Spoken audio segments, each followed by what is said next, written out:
Elemental was getting so much hate months before it even came out, to the point where a lot of people thought it already had come out, since the general consensus was that it was a boring, nothing movie, even though no one had even seen it.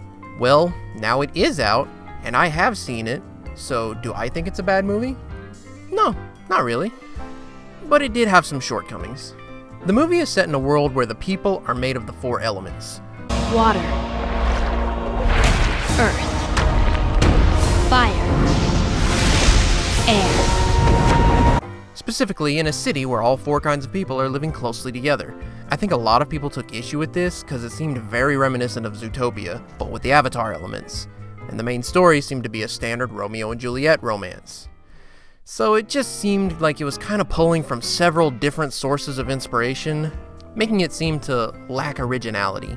Personally, I found it very easy to see as its own unique thing, because there's more to these aspects than the marketing would have you believe. My favorite part of it is definitely the world, because they do have a lot of great visual world building, and I thought Element City legitimately was a cool place to explore, and I found myself really wanting to see more of it, because they took advantage of their premise and pulled off a lot of very creative concepts through some downright gorgeous eye candy of animation. And the story actually was more thoughtful than it was given credit for, with allegories for things like interracial relationships and being a child of immigrants.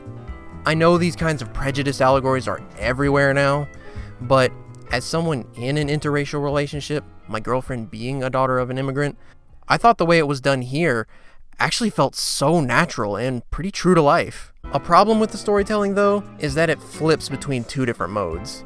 Half the time we're dealing with regular life stuff like jobs and life goals, and the other half we're watching the romance unfold.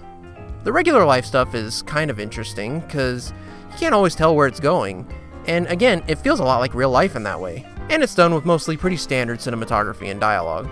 When it shifts to the romance, it's cute, touching, and pretty believable. But when it shifts hard into sweeping camera angles, whimsical music, and very little dialogue. Both modes work just fine, but they don't mesh very well, and feel more like they're getting in each other's way, since they always feel like they're rushing to get themselves over with and get back to the other mode. Also, our 2 main characters, Ember and Wade, aren't the most compelling of protagonists. When they first introduced Wade, I thought he was so annoying. But as the movie went on, the annoying aspects were less and less, and he more became a very earnest and likable character. Ember, on the other hand, is more consistently okay. She's a fire character with a temper. Have you ever heard of such a thing? But what they do with her temper is actually a pretty neat and interesting concept, making her a decently fun character to follow. Well, those are just my thoughts after watching this movie. What'd y'all think? Agree? Disagree? Think I'm stupid? Let me know in the comments, and let me know what you thought of this film. As for me, I say elemental, more like elemental. It's not breaking any ground, but it's still a neat fun time.